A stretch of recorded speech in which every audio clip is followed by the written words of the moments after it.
When we are talking about budget devices, I think the one that doesn't get talked enough when people are talking about handheld PCs is actually this. The Asus ROG Ally Z1E Extreme, the original version. Now, this had two core issues when it released. One is still the same, it is the SD card. It is advised, unless you have completely changed the motherboard, to not use the SD card. If you are tech savvy enough, you can just mod it. Like if you open it from the back and you put on a new SSD, or even have a modded platform to put a full range SSD, you can even do that. And you can put 2 terabytes in there when you're waiting for, like, now Black Friday sales, it's coming, and you can get, that's what I'm planning to do. I'm gonna get a 2 terabyte drive for this, so I can have like even more space to put all the games in there. And the other part was the very weak battery. Now this, when you were putting it on the full power juice, it was getting out like in 40 minutes. But now, when you upgrade from the stock battery that is 40 watt hours, and you upgrade it to this little thing over here that is 74 watts. I got it from AliExpress. It was very highly rated, and I saw specifically the mod that I want to get, and it was the mod was a little bit not as easy to do, I guess, because you had to trim a little bit of plastic on the backplate. But man, if you want to use the least amount of money to have the best experience, this is it. Like, you're getting this. If you know someone that you can trust him with doing this mod, or if you can just follow the instructions and do it yourself with a little bit of a cutter, you can easily do it. And you can have, like you see here, I have just 30%, and you're gonna see eventually that with 18 watts, which is my comfort level and the efficiency level on this processor, with 18 watts, you are getting 3 hours of battery life, which is insane. 3 hours of battery life, 18 watts. Do you know how many games they play on almost their best on that kind of power? So, like, for example, I have been playing Ninja Gaiden 4, 60 FPS on Steam Deck mode, and it works perfectly fine locked 60. I very rare even have a little bit of a dip, and it's really good. The speakers are incredible on this device, and they work even better than the Ally X. I'm not sure if you think like I'm bullshitting, but if you look at reviews, other people are also saying that the Ally X has worse speakers for whatever reason. So this one has a little bit of an advantage there. Now, the Ally X has fixed a lot of stuff that this device had at fault, but it also did some other things for this device that, like, you don't really need it. Like extra VRAM, sure, if it's faster VRAM, it's welcome, it's better. You're gonna have some upgrades in performance, but the main brain of the operation is still the same chip. So you're probably getting very similar performance with the Ally X, except some very specific, very heavy VRAM heavy games, which was really all about what you were getting there. But the speed was a better update than just, how much RAM it had inside. But I think for most games, because you're not really gonna be targeting all the time to doing 1080p. Now in this game I'm doing 1080p with dynamic resolution scaling. I'm doing 1080p. But in other games, like for example on Last of Us Part 2 that I started playing today, that game I'm running it on 720p, but you can see like it doesn't look bad. And I have even modded it, and I have put FSR 4, and it looks clean and it looks great, and you can play those games with unlocked frame rate. One of the worst things about the Steam Deck is that you have kind of to have this sweet spot of locking the frame rate to have a stable experience, because when you're playing with unlocked frame rate, it doesn't have It doesn't have a VRR screen like this one. So things, when they're going on a different frame rate, above 30, they kind of like below 60 or 90, they kind of look worse.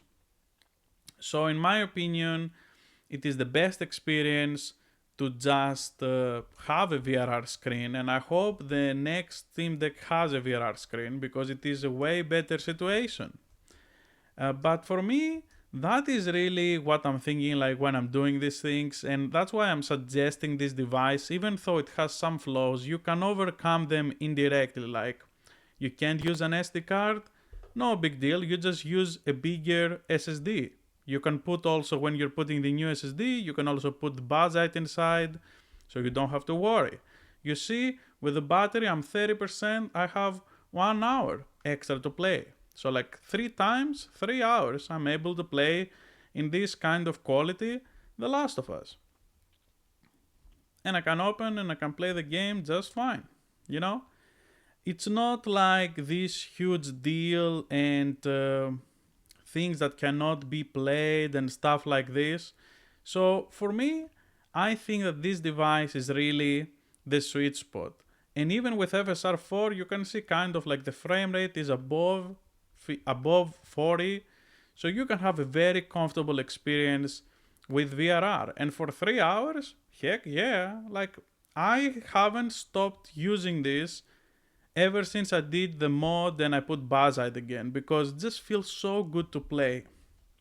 And the best thing about this is also that you have the option to, when for whatever reason, actually it's not an option, but for whatever reason, you have way better temperatures than what I had on Windows.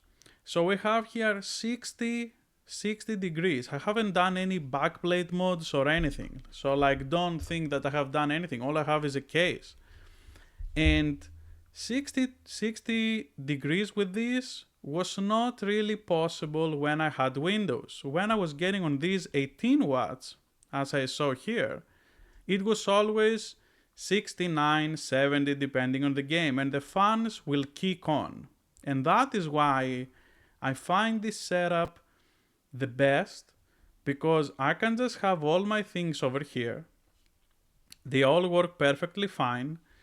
And I have the FSR 4. Let me just remove this thing now.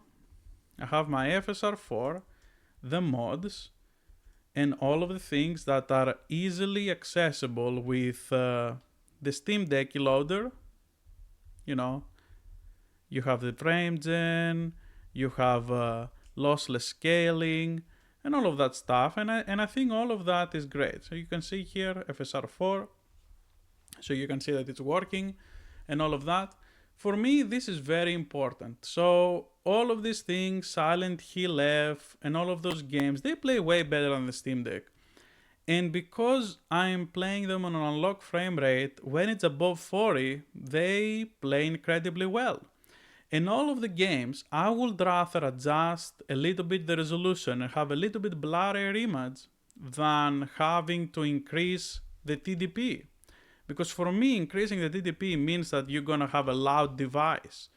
But when you're having this sweet spot over here that I have, it is the best. It's like I'm playing on the Switch too, you know? Like there was never, no sound, no nothing.